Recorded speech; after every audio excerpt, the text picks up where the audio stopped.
नमस्कार दोस्तों, स्वागत है आप सभी का एक बार फिर से आपके अपने YouTube चैनल संस्कृत ग्रुप्स पर। मैं विकास तिवारी लेकर आया हूं फिर से आपके बीच में एक नई अपडेट, एक नया वीडियो और एक नई जानकारी। चलिए शुरू करते हैं।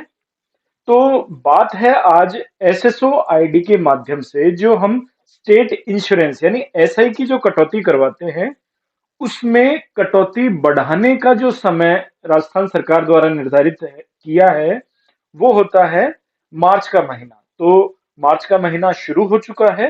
तो यदि आपने अभी तक स्टेट इंश्योरेंस यानी एसआई की कटौती शुरू नहीं करवाई है, जैसे कि आपकी सर्विस को 2 साल पूरे हो गए हैं और अभी तक एसआई की कटौती नहीं हो रही है, तो आपकी कटौती इस बार से शुरू की जानी है। और यदि आपकी एसआई की कटौती हो रही है लेकिन आप उसमें बढ़ोतरी करवाना चाह रहे हैं, तो दोनों ही स्थितियों में ये वीडियो आपके काम आने वाला है। तो चलिए शुरू करते हैं। सबसे पहले बात कर लेते हैं हम स्टेट इंश्योरेंस यानी एसआई की कटौती की जो प्रीमियम है उसकी दरों के बारे में। तो साथियों, बताना चाहूंगा कि इसकी जो दर निर्धारित होती है, वो दर आपकी बेसिक यानी मूल वेतन पर निर्धारित होती है। जो आपका मूल वेतन है उसके आधार पर प्रीमियम की दर तय की जाती है। यदि आपका वेतन 2200 रुपए, मूल वेतन 2200 रुपए तक है, तो आपकी कटौती होगी 800 रुपए महीना। यदि ये यहाँ 2200 नहीं, 22,001 होना चाहिए। 22,000 तक की है ये कटौती। अच्छा, 22,000 से 28,500 तक की यदि आपकी कटौती है, तो आपकी प्रीमियम तय होगी 1200 रुपए मासिक। यदि आपकी बेसिक मूल वेतन 28,501 से 46,500 तक है, तो आपकी जो प्रीमियम निर्धारित होगी वो 2200 रुपए होगी। यदि आपका मूल वेतन 46,501 से 72,000 के बीच में है, तो आपकी कटौती होगी 3,000। और यदि 72,000 से ऊपर है, तो आपकी कटौती होगी 5,000। ये 4 कटौतियां तो है आपकी निर्धारित, जो कि होनी ही होनी है। अब यदि आप चाहें तो आपकी निर्धारित कटौती से 2 स्लैब आगे बढ़ सकते हैं। कम से कम 1 स्लैब और अधिकतम 2 स्लैब आगे बढ़ सकते हैं। इससे मतलब ये है कि यदि आपकी कटौती उदाहरण के लिए 1200 रुपए नियत है, 1200 रुपए होनी है, तो आप चाहें तो इससे अगली स्टेज है 2200 यानी 1 स्लैब आगे, और चाहें तो इससे 2 स्लैब आगे यानी 3,000 तक कटौती करवा सकते हैं। यदि आपकी जो मूल वेतन है वो 2200 रुपए है और आप उससे 1 स्लैब आगे जाना चाहते हैं, तो 3,000 रुपए मासिक करवा सकते हैं। और यदि चाहें तो अधिकतम 5,000 तक करवा सकते हैं। यानी आप न्यूनतम 1 स्टेज और अधिकतम 2 स्टेज आगे तक जाकर इसकी कटौती करवा सकते हैं। ये सारा निर्भर करता है आपके मूल वेतन पे। आपका जो मूल वेतन होगा उसके हिसाब से आपकी प्रीमियम की दरें होंगी और उसके हिसाब से स्लैब। क्योंकि पुराने साथी इस बात को बेहतर अच्छी तरह से जानते हैं, बेहतर तरीके से जानते हैं, तो उनके लिए तो ये साधारण सी बात है। लेकिन जो पहली बार ये कर रहे हैं, या कटौती तो उनके वेतन से होती है और कर्मचारी को इस विषय में जानकारी नहीं है, तो यदि वो ये वीडियो देख रहे हैं तो शायद अब समझ पाएंगे कि उनकी कितनी तो कटौती हो रही है और वो कितनी तक करवा सकते हैं। ठीक है। यदि कोई व्यक्ति सेवानिवृत्ति के नजदीक है, 55 वर्ष की आयु उसकी क्रॉस हो रही है, तो वो कटौती में वृद्धि नहीं कर पाएगा। फिर तो जो उसकी निर्धारित कटौती है वो, या वो जो कटौती करवा रहा है वो ही कटौती उसकी चलती रहेगी। इसमें एक कंफ्यूजन कई साथियों का आता है कि जिन्होंने शुरू में स्लैब बढ़ा करके आगे कटौती करवा ली है, अब वो वापस कटौती अपने मूल वेतन के हिसाब से करवाना चाहते हैं, तो वो क्या करें? तो देखिए, इसमें स्पष्ट अभी कोई मैंने दिशा निर्देश नहीं देखे हैं।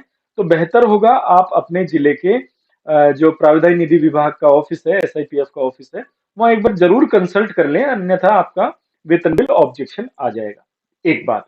दूसरी बात, अभी इसकी जो निर्धारित प्रीमियम दरें हैं वो ये हैं।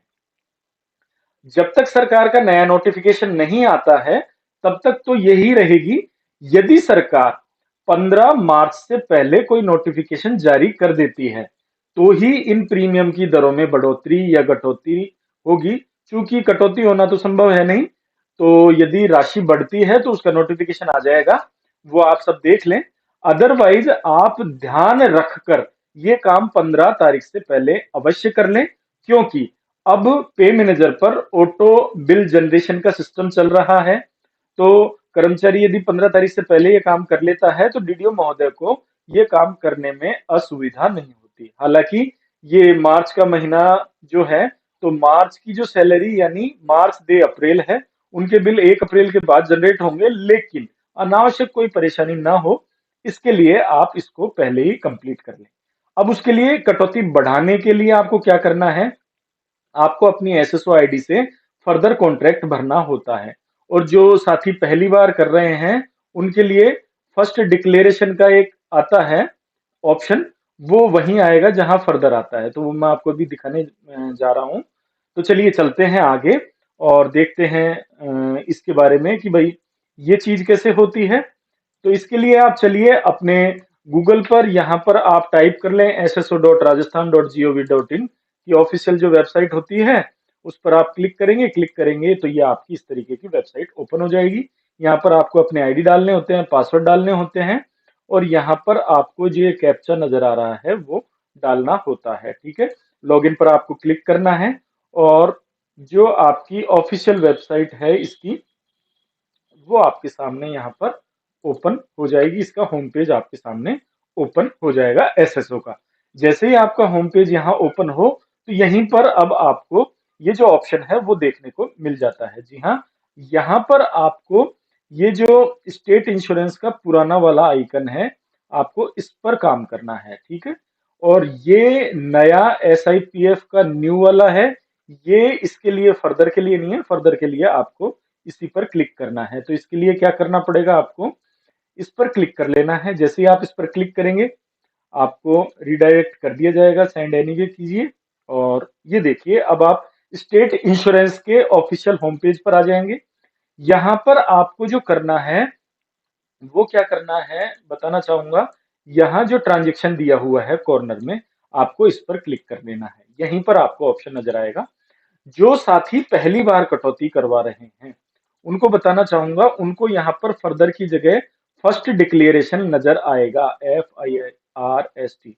या फिर जिन्होंने अपना SIPF का जो अकाउंट है वो अपडेट नहीं करवाया है, तो उनको भी यहाँ फर्स्ट डिक्लेरेशन ही नजर आएगा। हो सकता है उन्होंने अपनी कटौती शुरू करवा दी हो, लेकिन उनका सिस्टम यदि अपडेट नहीं हुआ होगा, तो यहाँ पर फर्दर की बजाय फर्स्ट डिक्लेरेशन आएगा, तो वो कटौती नहीं बढ़वा पाएंगे। उन्हें पहले एसआईपीएफ ऑफिस से फर्स्ट डिक्लेरेशन ऑनलाइन अपडेट करवाना पड़ेगा। ठीक है, ये जरूर ध्यान रखना। बहुत से मैसेजेस आते हैं कि उनको फर्दर करवाना होता है, लेकिन यहाँ पर फर्दर का ऑप्शन नहीं आता, तो उसके लिए वो विशेष ध्यान दें। अपना फर्स्ट डिक्लेरेशन जो उन्होंने सबमिट किया था उसकी कॉपी एक एप्लीकेशन डीडीओ से प्रमाणित करवा करके अपने एसआईपीएफ ऑफिस में दें, तो आपका जो फर्स्ट डिक्लेरेशन है वो अपडेट कर दिया जाएगा और यहाँ पर आपको एसआई फर्दर कॉन्ट्रैक्ट ही नजर आएगा। ठीक है, चलिए बढ़ते हैं आगे। अब इसमें आपको क्या करना है साथियों, फर्स्ट डिक्लेरेशन की जगह यहाँ पर देखिए, फर्स्ट वाले फर्स्ट को भर दें, और जो फर्दर यानी आगे कटौती बढ़वाना चाहते हैं वो फर्दर पर क्लिक करें। जैसे ही आप क्लिक करेंगे तो यहाँ पर कुछ कर्मचारी की डिटेल आपको देखने को मिलती है।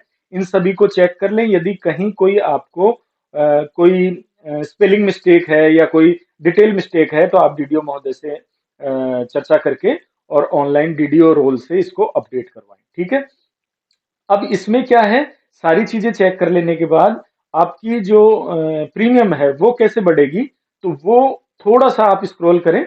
तो जैसे ही आप स्क्रॉल करेंगे तो यहीं आपको ऑप्शन नीचे देखने को मिल जाएगा, ये जो है ना पर्पज प्रीमियम अमाउंट, इसके अंदर आपको अपडेट करनी है और कहीं कुछ नहीं करना है।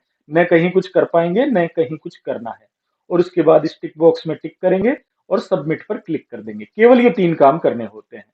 क्या करना है इसमें, फिर से दिखा देता हूं। आप प्रीमियम वाले पर क्लिक करें। आपकी बेसिक के अकॉर्डिंग, जो आपकी बेसिक है ना, उस बेसिक के अकॉर्डिंग आपको यहां पर देखने को मिल जाएगा। जो आपकी बेसिक है उस बेसिक के अकॉर्डिंग आपको यहां पर देखने को मिल जाएगा। यदि बेसिक के अकॉर्डिंग आपको यहाँ पर 3 स्लैब नजर आएगी। जो आपका निर्धारित बेसिक के हिसाब से बनता है वो तो सबसे ऊपर, फिर उसके नीचे 2 स्लैब आगे बढ़ते हुए। ठीक है, मेरी बेसिक के अकॉर्डिंग 2200 रुपए बनती है। अब मैं चाहूं तो 3000 और इसको बढ़ा करके 5000 करवा सकता हूं। क्योंकि मैंने पहले ही ये करवा रखी है, इसलिए मुझे ये अपडेट नहीं करनी है। मैं केवल आपकी जानकारी के लिए बता रहा हूं। तो यदि आपको यही रखनी है तो ठीक है, बढ़ाना चाहें तो बढ़ा लें, एक स्टेज या 2 स्टेज, उसको बढ़ा करके आप यहाँ पर सबमिट कर दें। ये देखिए, ये लिखा हुआ है यूजुअल प्रीमियम, प्रीमियम अमाउंट आपको सिलेक्ट करना ही करना है। ये मैंने सिलेक्ट कर दिया। यहाँ पर आपको सबसे पहले यहाँ पर आपको बताना है कि आपकी कटौती कितनी हो रही है। तो मैंने जैसे यहाँ पर बता दिया कि मेरी कटौती हो रही है वर्तमान में 5000 मेरी कटौती हो रही है। और इसके बाद अब आप कितनी करवाना चाहते हैं वो मैंने यहाँ पर सिलेक्ट कर दी। जैसे ही आपने कर दी तो ये कुछ डेटा आपका चेंज नजर आएगा। जो डिफरेंस होगा ना वो आपको यहाँ पर चेंज आ जाएगा। ठीक है, इसके बाद आपको केवल टिक बॉक्स में टिक करना है और सबमिट पर क्लिक करना है। इसके अलावा आपको कुछ भी नहीं करना है। जैसे ही आप इसको सबमिट कर देंगे आपका ये फर्दर सबमिट हो जाएगा और डीडीओ रोल से पेंडिंग टास्क में जाकर के और डीडीओ महोदय इसको वेरीफाई कर देंगे। उसकी डिटेल्ड वीडियो मैं थोड़ी देर में अपलोड कर दूंगा।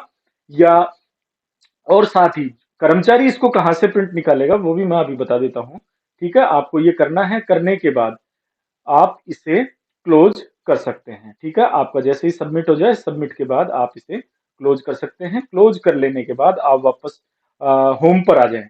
होम पर आने के बाद यहाँ पर देखिए साथियों, यहाँ पर आपको एक ऑप्शन नजर आएगा माई ट्रांजेक्शन का।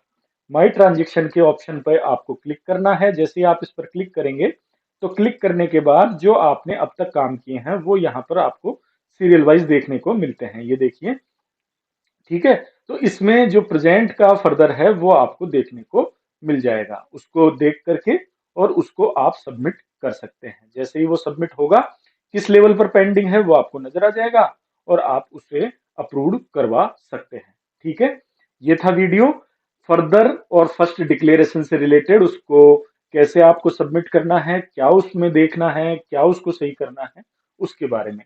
हालांकि इसमें एक क्वेरी और आ सकती है, वो भी मैं आपको बता देता हूं। इसमें बात आती है नॉमिनी की। तो नॉमिनी डिटेल कहां अपडेट होगी वो मैं आपको नेक्स्ट वीडियो में बता दूंगा। ठीक है साथियों, बहुत बहुत धन्यवाद।